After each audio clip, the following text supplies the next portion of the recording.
Hello बच्चों, let's see the question. So the question says there are some characteristics of the supersaturated solution. तो यहाँ पे A B C में हमारे पास तीन कैरेक्टरिस्टिक्स गिवन है ऑफ सुपरसैचुरेटेड सॉल्यूशन. ए में हमारे पास है equilibrium exist between solution and solute. B में क्या है, if a crystal of solute is added to supersaturated solution crystallization occurs rapidly. C में हमारे पास है supersaturated solutions contain more solute than they should at a particular temperature.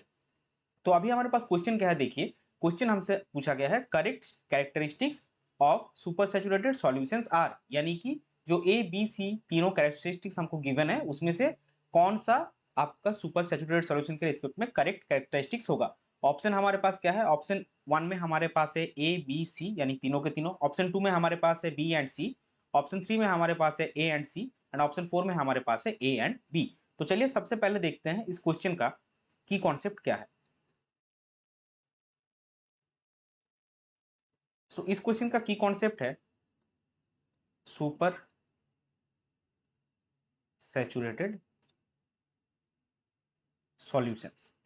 सो अभी देखिए जो सॉल्यूशन क्या होता है, हमको क्या पता है, सॉल्यूशन आपका सॉल्वेंट में एक सॉल्यूट डिसॉल्व होता है. तो यहाँ पे जनरली तीनों टर्म हम यूज करते हैं. एक आपका होता है अनसैचुरेटेड सॉल्यूशन, दूसरा आपका सैचुरेटेड सॉल्यूशन और तीसरा आपका super saturated solution.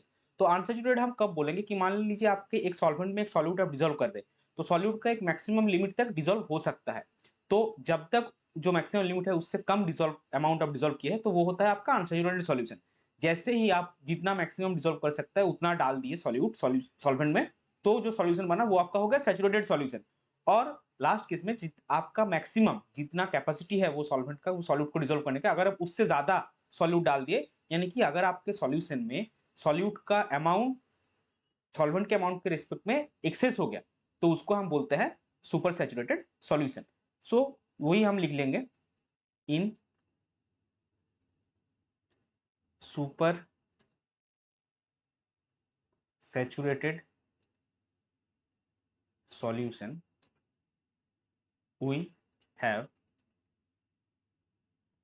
solvent plus excess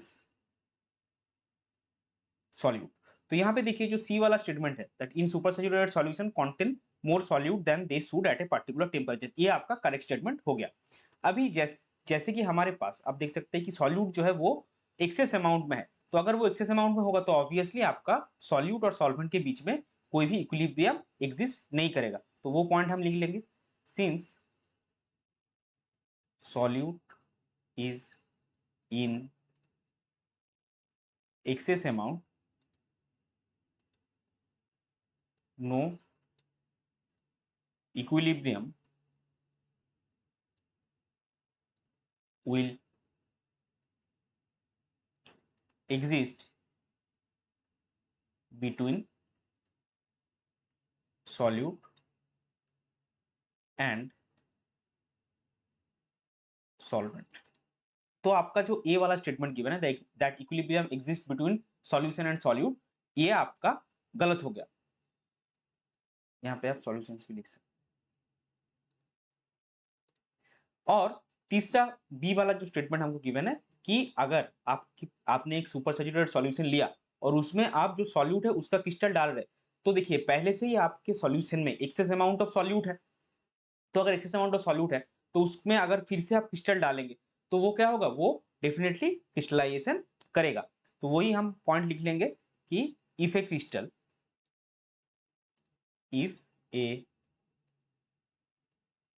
crystal of solute is added to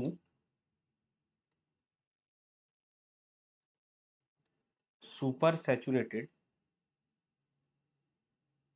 solution, crystallization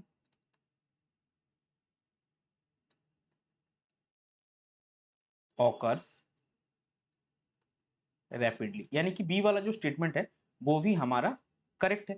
तो अभी करेक्ट स्टेटमेंट क्या हुआ, हमको निकालना था कि correct statement super saturated solution के केस में कौन सा होगा.